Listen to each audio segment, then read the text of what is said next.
We're going to start with Congressman Ben Cline from Virginia 6.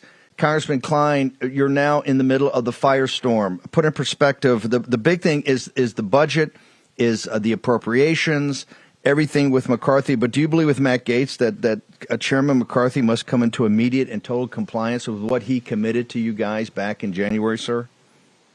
Boy, I agree with Matt Gaetz that this impeachment inquiry is a baby step, but it's a step in the right direction. McCarthy really had no choice because the evidence is overwhelming. We have investigations going on in judiciary, in oversight, in Ways and Means. We are not where we were 1 year ago when Joe Biden said, I had no contact with Hunter Biden's business associates, never was involved. The evidence that's been coming out over the last year plus has been significant, to say the least. And so it's a responsible step to take that impeachment inquiry to the next level, to be able to have that authority to get the information we need, because quite frankly, the Biden administration, the Obama archives, it's all been stonewall after stonewall after stonewall, not complying. And so to get that compliance, to get the bank records that are necessary, we have some bank records, we need more bank records to establish how much Biden was paid, when he was paid in relation to the Ukrainian prosecutor being fired. All of these questions that are being asked will be laid out for the American people, and then judiciary will follow the facts where they lead in a formal impeachment process if that's necessary. You saw the 2/3, 66% of independents had enough of Biden already. But the number about did he do anything wrong, the 34% they quote, and then the 38%. 38% of the American people, 34%. Is it your belief, given what you know now, that as that evidence gets out into the mainstream, and they've already sent, White House already sent a letter to CNN and MSNBC today, said we don't want you to show any of it. Do you believe that the American people will have an awakening also on the criminality of the Bidens? Absolutely. The more that my constituents learn about what Hunter Biden has been engaged in, what Joe Biden has been engaged in, the texts that are coming out, Hunter Biden saying, I have to give half my salary to Pops. Well, it's not a big guy. There's no question about who Pops is. So we have to get to the bottom of these issues. And the more that they come out, the more the American population is going to change their tune when it comes to what Joe Biden did and whether or not it was criminal and a high crime or misdemeanor.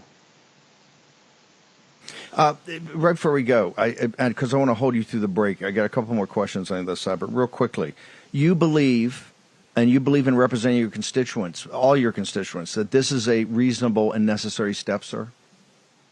It is. An impeachment inquiry is not impeachment. It is simply making sure that we have the powers in Congress to get the information, to get the evidence necessary to decide where to go next. And we will follow the facts where they lead on the Judiciary Committee, but this is a prudent step forward. Congressman, just hang on for 1 second. I'll take a short break. I want to ask you about this, the Clean CR, the appropriations process, all of it. It is Wednesday, 13 September in the year of our Lord, 2023. You're in the War Room. We're going to return with Congressman Ben Cline from the Commonwealth of Virginia next. Congressman, you're on many of what we call the power committees: Judiciary, Appropriations, Budget. You're in the middle. You're in the eye of the storm. I just want to ask you, when you spend time back with your constituents, Virginia 6 is home of patriots, hardworking Americans, common sense, kind of the backbone of the country. Where were their heads at? What did they tell you over the break? Well, they are very concerned because they've seen what's happened to their budgets, the squeeze that's been on from inflation over the last year. They see it at the pump. They see it at the grocery store. That farmers are seeing it in the cost of fertilizer. So they've seen the impact of all of the spending on inflation, and they want the spending to stop because they want us to get inflation under control. So we've been pushing hard to bring spending down back to pre-COVID levels. That's all we're asking. 2021 levels, that wasn't really that long ago, and we weren't in such dire circumstances for spending. At that point, we were still running deficits, but we just want to bring it back so that we can start to address the wasteful spending of the Pelosi-Biden years and begin to restore some normalcy to our fiscal state. Okay, so the government increased spending by 40% over pre-COVID levels. Where do we stand? You're on appropriations. We were, Gates is coming to immediate and total compliance. Really, the heart of that's not impeachment. The heart of that is really about the appropriations process and the spending of money.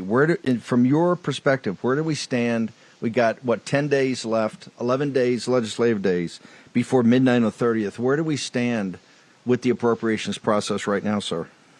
Well, nobody wants to shut down. We're trying to get appropriations bills done. The ones that have come out and the ones that the Speaker wants to lead with are Republican priorities: veterans, military spending, border security. So these are the bills, but these are the bills that spend up from pre-COVID levels. And the understanding that conservatives want, the Freedom Caucus is asking for, is that we have a reciprocal reduction in spending on the woke and weaponized, the Education Department, the Commerce Department, the Labor Department. All of these agencies need to be defunded just a lot. And so we are trying to come to that agreement, but this leadership is reluctant to enter into any other agreement other than the debt ceiling agreement, which we feel went too far and spent too much. So there's going to be tremendous pressure. I mean, a lot of people are thinking that the impeachment inquiry, you're in judiciary, is a logical step, but that's a shiny toy for the hardcore, MAGA right. And I've talked to virtually all of them, and people are not buying it. They're saying, hey, this is actually, we got to get to the Biden situation because it's bribery. It cuts to the core of running the nation. But we're spinning out of control here, and nobody's offering a plan. As we said on the show, when the budget deal was cut, we said here it's going to be $2 trillion. And people laughed at us, said, no, it's going to be $2 trillion. Now that number's in perpetuity. You just do the math, unless there's dramatic reductions. If that doesn't happen, in your mind's eye, where do we go from here? On the 30th of September, just walk me through what you think is the basic scenario we're going to have. Well, as we said, nobody wants to shut down, and any conversation about a continuing resolution has to acknowledge that we can't continue the Pelosi spending of last year's omnibus lame duck bill. We have to stop the woke and weaponized government. We have to stop the trillions in wasteful spending, and we have to actually begin to move in the direction of funding border security and actually addressing the needs that our country is facing. So any CR has to include policy like H.R. 2, our border security bill. And we're in discussions with leadership about that, letting him know, the Freedom Caucus is letting leadership know that that's an important part of anything beyond September 30th to keep this government funded. We want to avoid a shutdown, but we have to start fixing what has been so wrong with our spending up to this point.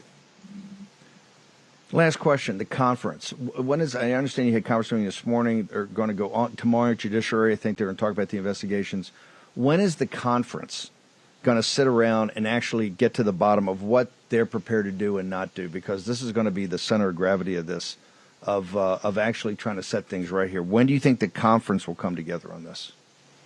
Unfortunately, there are a lot of my colleagues who don't feel the need, don't feel that pressure yet to come to the table and negotiate. It'll be closer to September 30th. The brinksmanship is really part of the establishment. They play this game every year where they push it off. The Senate now wants a continuing resolution until Christmas Eve. Why is that? Because they know that on Christmas Eve, Republicans in the House will agree to anything to get out of town. So we're going to reject that. We want a short-term CR with policy changes so we can get the rest of these appropriations bills out and conservative spending restored to government. Congressman Cline, how do people get to you? How do they follow you? Because this fight is going to be quite intense. Rep. Ben Cline is the Twitter, the Instagram, and the website cline.house.gov. Congressman, thank you very much for joining us today. You've got a lot on you on judiciary and appropriations. Good luck over the next couple of weeks. Look forward to having you back. Thanks, Steve. Yep.